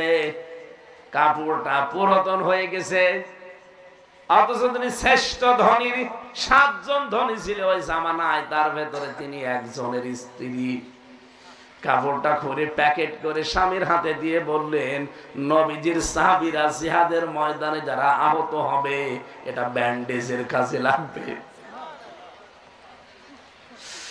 হযরত জিবরাইলের দিকে নবী একটু ঘুরে দেখলেন, কারণ অন্য কেউ দেখতে পারে না। নবীজি তাকিয়ে দেখলেন ফেরেশতা জিবরাইল খেজুরের পাতার পাটি পরা, পেছনে লক্ষ লক্ষ ফেরেশতারা দাঁড়িয়ে আছে, সবার পরনে খেজুর পাতার পাটি। ডাক দিয়ে বললেন, ফেরেশতা, কি আশ্চর্য পোশাক আর পাওনি, কি পরেছো? জিবরাইল বলে, হে রাসূল, আপনি তো খোঁজ রাখেন না, জানেন না, সিদ্দিক আকবর আবু বকরের স্ত্রী আজকে যেই দৃশ্য দেখিয়েছে, নিজের সর্বশেষ সম্বল ছিল পরনের পোশাক, কাপড়টা, সেইটাও খুলে আপনার জন্য আজকে পাঠিয়েছে জিহাদের ময়দানে আল্লাহর রাস্তায়। রব্বুল আলামিন এত বেশি আজকে খুশি হয়ে গেছে, তাই পরিবারের উপরে আজকে সারা দিন সারা রাত শুধু আমি না, যত ফেরেশতা আকাশে আছে জমিনে আছে, সবার জন্য আল্লাহর কাছে পছন্দনীয় পোশাক হচ্ছে খেজুর পাতার পাটি। চুয়াডাঙ্গাবাসী এটা শুনতে যত সহজ মনে হচ্ছে, বলেন তো বাস্তবতা কি অত সহজ? কত কঠিন সিদ্ধান্ত নিয়েছিল তারা দানের ক্ষেত্রে। অথচ আজ আমাদের কত সম্পদ, কত কিছু আছে, কত অভাবী মানুষ, কত রকমের অভাবে চিৎকার মারে, সম্পদগুলো ব্যাংকে ছাতা পড়িয়ে যাচ্ছে, এরপরও 50,000 টাকা দিলে যে একটু বিলোতন করবে না, সেই ইমানের নেই। তা আপনাকে আল্লাহ কবুল করবে কি দেখে? আপনার রূপ দেখে। এই জন্য সাহাবীরা কবুল হয়েছিলেন দানশীলতার কারণে। 3 নম্বরে আমি পেয়েছি তারা আদল এবং ইনসাফের কারণে কবুল হয়েছিলেন। তাদের ভেতরে আদল এবং ইনসাফ এত বেশি ছিল, আল্লাহ রাব্বুল আলামিন তাদের জীবনটাকে আমাদের জন্য আদর্শ বানিয়ে দিয়েছেন। 4 নম্বরে আমি পেয়েছি তারা নিরহংকার ছিল। এত বড় ক্ষমতায় থাকার পরে মানুষগুলো পৃথিবীতে জনগণের সেবায় নিজেকে নিয়োজিত রাখতে পেরে ধন্য মনে করতেন। খলিফাতুল মুসলিমিন হযরতে ওমর রাদিয়াল্লাহু তাআলা আনহু রাতের বেলা যখন তিনি হাঁটতে বের হতেন, স্যান্ডেলটা পায়ে দিতেন না। হঠাৎ একদিন দেখা হয়ে গেছে এক সাহাবীর সাথে, ডাক দিয়ে বলে, খলিফাতুল মুসলিমিন, এ প্রচন্ড শীত পড়ছে এখন। আপনারা জানেন আরব দেশে শীতের সময় প্রচন্ড শীত, আর গরমের সময় প্রচন্ড গরম, পা রাখা যায় না। শীতের সময় অবস্থা খারাপ, গরমের সময় গরমের অবস্থা খারাপ। আপনি এই শীতের সময় পায়ে কোনো স্যান্ডেল না দিয়ে এভাবে ঘুরতেছেন। হযরত ওমর ডাক দিয়ে বলে, দেখো, আমার পরিবার থেকে যখন আমি বের হয়েছি, আমার বাড়ি থেকে সেই কয়টা বাড়ি পার হয়ে রাস্তা পর্যন্ত আসা লাগে, এই কয়টা রাস্তায় প্রায় 3টা প্রতিবেশীর বাড়ি পার হয়ে আসা লাগে। আমি যদি স্যান্ডেল জুতা খড়ম পায়ে দিয়ে বাড়ি থেকে বের হয়ে রাতের বেলা, আমার প্রতিবেশীর ঘুমের ডিস্টার্ব হতে পারে। আমি তাদের দায়িত্বে আছি দেশের, আমার দ্বারা আমার প্রজারা কষ্ট পাবে, এই কারণে আমি স্যান্ডেল খুলে খালি পায়ে এসেছি। আমাদের যারা দায়িত্বে ছিল, বলেন তো এরকম মানুষ আমরা পেয়েছি? বলেন। তারা তো এত বড় দায়িত্ব পালন করার পরও কিরকম নিরহংকার ছিল দুনিয়ায়। আল্লাহ রাব্বুল আলামিন তাদের বর্ণনা দিয়েছেন, আখফিব জানাহাকা লিমানিত্তাবাআকা মিনাল মুমিনিন। সাহাবায়ে কেরাম কবুল হয়েছিলেন। পয়েন্টগুলো আমি তাফসীর থেকে পেয়েছি। 6 নম্বরে, 5 নম্বরে তারা কোনোদিন দুর্নীতির সাথে জড়িত হননি। সাহাবী হওয়ার পর থেকে তাদের জীবন হয়ে গেছে পরিচ্ছন্ন।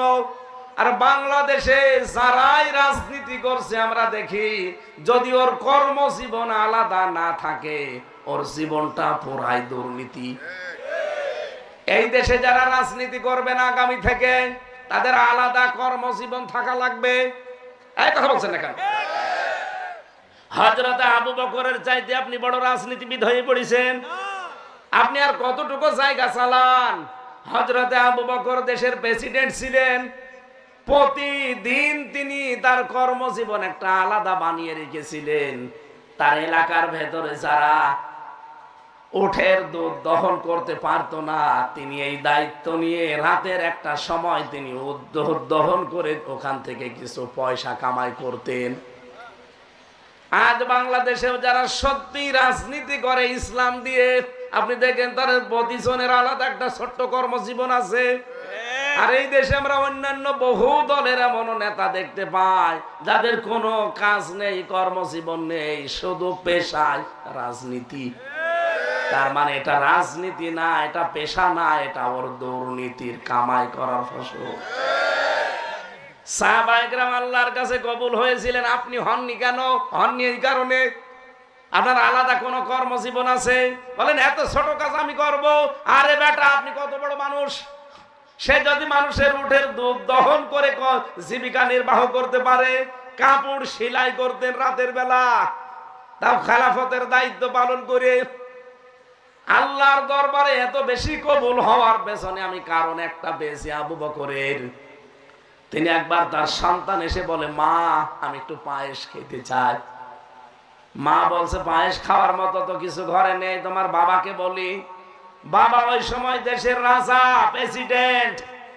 ডাক দিয়ে বলছে, সন্তান পায়েস খেতে চাই, কিন্তু তুমি যে ভাতা মাসে মাসে নিয়ে এসে দাও, আমাদের সংসারে চলে যায়, উদ্বৃত্ত কোনো টাকা বাঁচে না। তুমি একটু খাজানচি যারা আছে বাইতুল মালে, অর্থমন্ত্রী, তারে গিয়ে বলো অন্তত কিছু টাকা যেন আগামী মাসের জন্য বেশি দেয়। বললেন ঠিক আছে, আমি যাচ্ছি। বাইতুল মালে গিয়ে বললেন, দেখো অর্থমন্ত্রী, আমার বাড়ির অবস্থাটা খুব ভালো না, আমি আগামী মাসের অ্যাডভান্স বেতন তোমার কাছে চাই। 10,000 টাকা করে মনে করেন আমাকে বেতন দেন, আগামী মাসের 10,000 টাকা অ্যাডভান্স আমারে দিয়ে দেন। হযরতে খলিফাতুল মুসলিমিন আবু বকরকে ডাক দিয়ে বাইতুল মালের দায়িত্বশীল বলছে, দাঁড়ান, টাকা দিতেছি। এই যে সাদা একটা খেজুরের পাতা নিয়ে এসেছি শুকনা, আপনাকে এই যে কলম দিলাম, আপনি এই খেজুর পাতায় লিখে দেন তো যে আপনি যে 1 মাসের বেতন অ্যাডভান্স চান, আপনি 1 মাস বেশি থাকবেন, এ গ্যারান্টি আপনার আছে? উনি থমকে গেলেন, কি বলে গো, আপনাকে আগামী মাস পর্যন্ত জনগণ ক্ষমতার চেয়ারে বসিয়ে রাখবে, এই গ্যারান্টি আপনার হাতে আছে? যদি থাকে এই খেজুরের পাতায় লিখে দেন। উনি বলছেন টাকা আমার লাগবে না। আমাদের বাংলাদেশেও তো এরকম মন্ত্রী, এরকম প্রধানমন্ত্রী আমরা পেয়েছি। আপনি আল্লাহর কাছে কবুল হন না, হাসি হওয়ার পরেও, গাছি হওয়ার পরেও, তাহাজ্জুদ গুজার হওয়ার পরেও, সকালে কোরআন পড়ার পরেও, এই কারণে কারণ আপনার বাস্তবতার সাথে কথার কোনো মিল নেই। এই মানুষগুলোর মিল ছিল। স্ত্রীর কাছে এসে বলছে না টাকা পেলাম না। টাকা পেলাম না মানে তুমি দেশের প্রধানমন্ত্রীরা তোমার এই টাকা দেয় না, কোন মন্ত্রী এমন আছে? না, কিছু বলা যাবে না। বলছে ঠিক আছে, তোমাকে আমি আর কিছু বলবো না। 15 দিন পরে ঠিকই পায়েস বানিয়েছে। সন্তান যখন খেতে বসেছে, উনি রাষ্ট্রের দায়িত্ব পালন করে এসে দেখলেন সন্তান পায়েস খায়। এই দাঁড়া, খাওয়া বন্ধ কর। স্ত্রীকে ডাক দিয়ে বলে রোমানা, কিভাবে কি, কোথা থেকে পেলে এই পায়েস? স্ত্রী বলে স্বামী, আপনি মনে করবেন না আমি অবৈধভাবে এটা উপায় করেছি, না। আপনি যেই ভাতা প্রতিদিন আমাকে এনে দেন, ওই টাকা থেকে আমি প্রতিদিন 2 টাকা 4 টাকা করে আমি বাঁচিয়ে রাখি। 15 দিনে আমার কাছে প্রায় 50-60 টাকা হয়ে গেছে।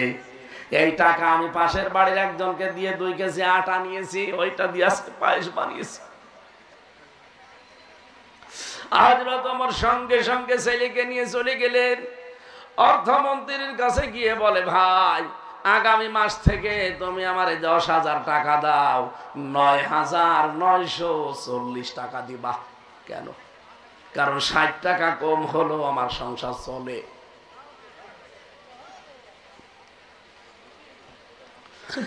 ও বাংলার মুসলমানেরা কোথায় আছেন আপনি? কথাগুলো শুনতে যত সহজ মনে হচ্ছে, এটার বাস্তবতা অত সহজ না।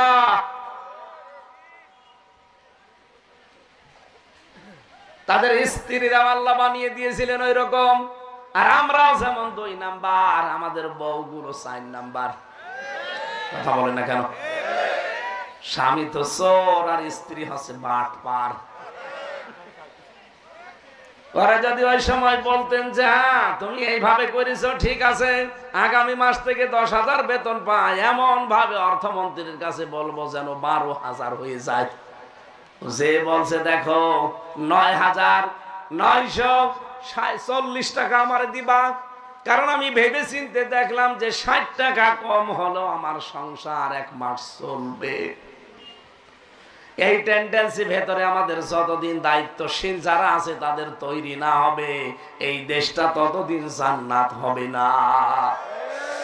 এরপরের পয়েন্টে পেয়েছিলাম আমি, তারা 6 নম্বরে নির্ভীক ছিলেন। এটা শুধু কোরআন যারা মানে তাদের ভেতরে তৈরি হয়, কোরআন মানে না তাদের ভেতরে হাজারো ভয় আল্লাহ ঢুকিয়ে দেয়। এই তথ্য পাবেন আপনি সূরা বাকারার 288 নম্বর আয়াতে। 7 নম্বর এমে পেয়েছি, নিজের দায়িত্ব ভার নিয়ে তারা খুব চিন্তায় ছিলেন। বিশ্বনবী নিজে জীবনের সর্বশেষ যেদিন ভাষণ দেন, ওই দিন ডাক দিয়ে বলেছিলেন, সাহাবীরা আমি কি আমার দায়িত্ব সঠিকভাবে পালন করতে পেরেছি? সব সাহাবীরা বললেন আপনি পালনই করেননি, হাতে কলমে আমাদের দেখিয়েছেন। নবীজি ওই দিন হাত তুললেন আর আকাশের দিকে ডাক দিয়ে বললেন, আল্লাহুম্মা শাহাদ, 3 বার তুমি সাক্ষী থাকো। এই সাহাবীরা বলছে আমি যে পালন করেছি আমার অর্পিত দায়িত্ব।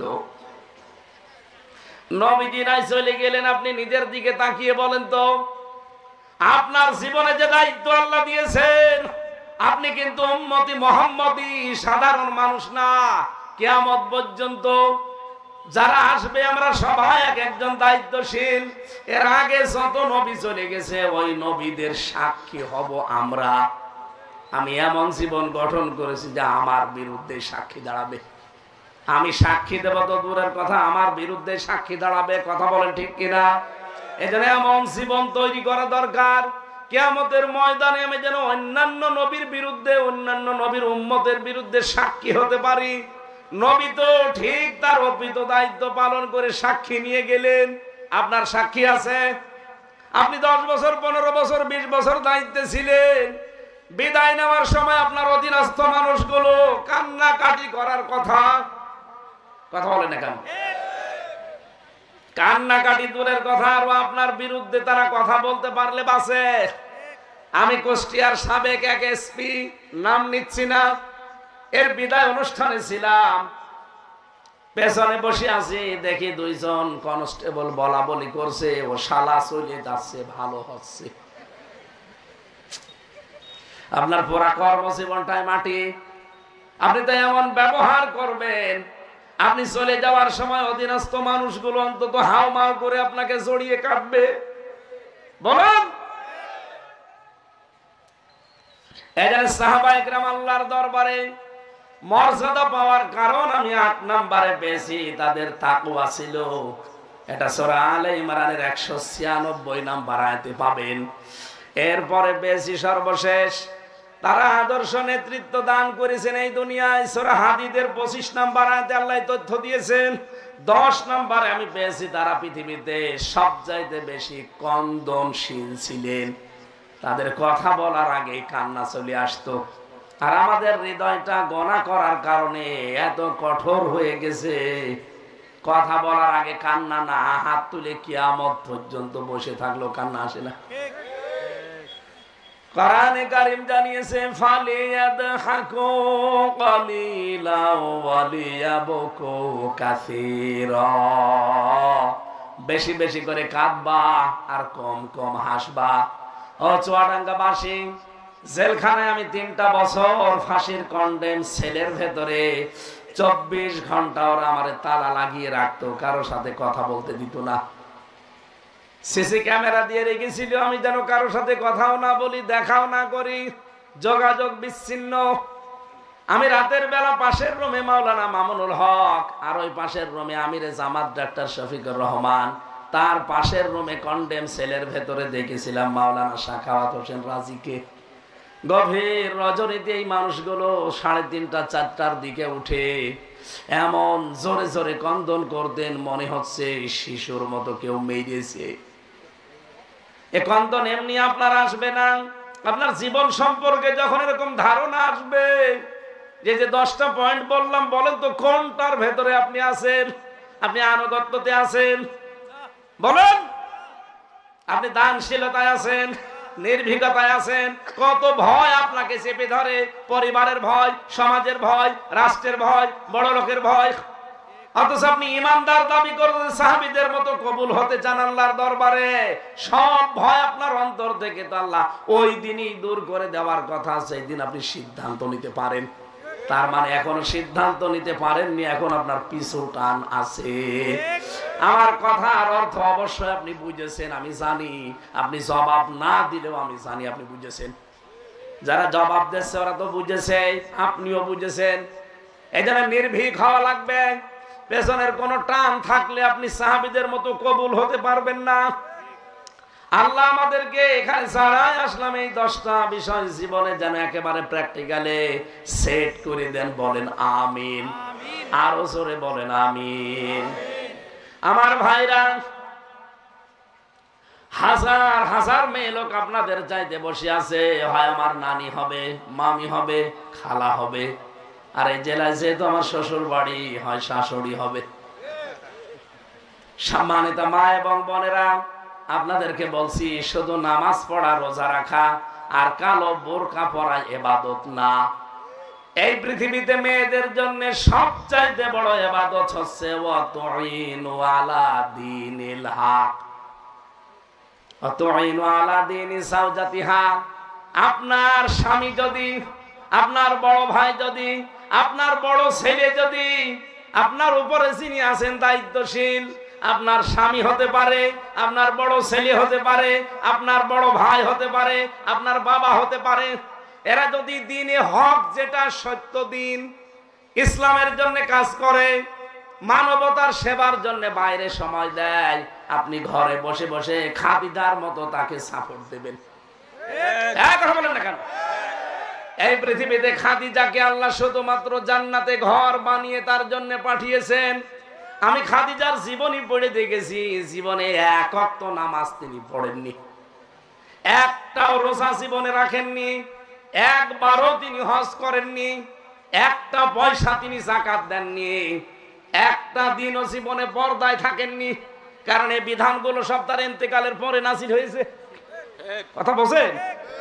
জীবনে যেই মহিলা একটা নামাজ পড়লো না, রোজা রাখলো না, পর্দা করলো না, যাকাত দিল না, হজ করলো না, অথচ তার জন্য আল্লাহ জান্নাতে ঘর বানিয়ে পাঠিয়ে দিয়েছে, একটাই মাত্র কারণ তার জীবন যৌবন তার সম্পদ সব তার স্বামীর পায়ে ফেলে দিয়েছিলেন। আর আপনি কি করেন? আপনি আর বাধা দেন। আপনার স্বামী যদি একামতে দিনের কাজ করে, মানবতার সেবা করে, আপনি তো সাপোর্ট দেবেন দূরের কথা, আরো বাধা দেন। আপনার নামাজে রোজায় আপনার এই দান সাদগায় জান্নাতে নিয়ে যাবে, জীবনও না। আমি আশা করি কথা বোঝাতে পেরেছি। এইটাই আপনার জন্য ওয়াজ। 2 নম্বরে, স্বামী যখন বাইরে থেকে আসবে, সংসারে যত কাজ আছে, যেহেতু আপনি নানি, মামি, আপনি খালা, এই জন্য আপনাকে বলছি ভালোবাসি আপনাদের, সংসারে যত গুরুত্বপূর্ণ কাজ আছে সব বাদ। স্বামী যেই হোক আগে তার কাছে যাওয়া লাগবে, যেই হোক আগে তার কাছে যাওয়া লাগবে।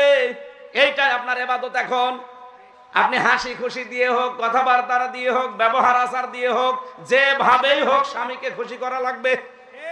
নফল নামাজ পড়লে যে সওয়াব হতো, স্বামীকে যদি খুশি করতে পারেন ওই সওয়াব পাবেন।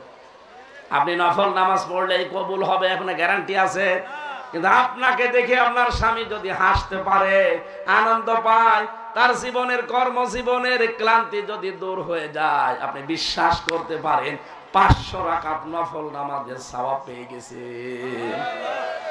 মেয়েরা জানে না, তাই মনে করে না ও ছাতা কি করছে করুক গা, আমি আগে সিরিয়াল দেখে নেই। জীবনেও নামাজ পড়ে রোজা রেখে কালো বোরকা পরে জান্নাত যেতে পারবেন না। আল্লাহ মেয়েদেরকে এই কাজগুলো দুনিয়াতে করার তৌফিক দিন, বলেন আমিন। লা ইলাহা ইল্লা আনতা সুবহানাকা ইন্নী কুনতু মিনাজ জালিমিন। আল্লাহুম্মা গফিরলি ওয়ারহামনি ওয়াহদিনি ওয়াফিনি ওয়ারযুকনি ইয়া রাব্বাল আলামিন। আল্লাহ তাআলা চাতক পাখির মতো এই মানুষগুলো বসে আছে। আল্লাহ আমার কণ্ঠ এবং শরীরের দিকে তাকিয়ে কাটা কাটা ভাঙ্গা ভাঙ্গা গলা আমি কথা বলেছি, যতটুকুই বলেছি এ মানুষগুলো দিলের কান লাগিয়ে শুনেছে। এদেরকে তুমি এখন আমল করার তৌফিক দাও। সওয়াবগুলো তুমি মেহেরবানি করে নবীজির রওজায় পৌঁছিয়ে দাও। তামাম দুনিয়ার মাটির নিচে যারা ঈমান নিয়ে ঘুমিয়ে আছে এদেরকে ক্ষমা করে দাও।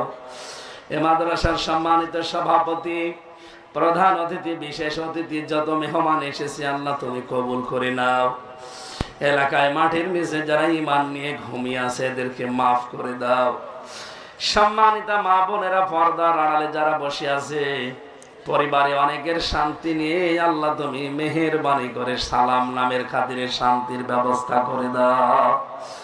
আমি সহ যারা অসুস্থ আছি আমাদেরকে শেফায়ে কামেলা আজেলা দাও। আল্লাহ জেলাটা আমার মায়ের দেশ, মেহেরবানি করে আমার নানা নানি সহ যারা কবরে আছে জেলার মাটির নিচে মাফ করে দাও। আল্লাহুম্মা গফিরলি ওয়ারহামনি ওয়াহদিনি ওয়াফিনি ওয়ারযুকনি ইয়া রাব্বাল আলামিন। যে বাড়িতে এসে বসেছিলাম ওই বাড়ির উপর রহমত নাজিল করো। আল্লাহ তাআলা চর্ম চোখে আমরা দেখতে চাই বাংলার ৫৬,০০০ বর্গ মাইল তোমার কোরআন দিয়ে চলছে।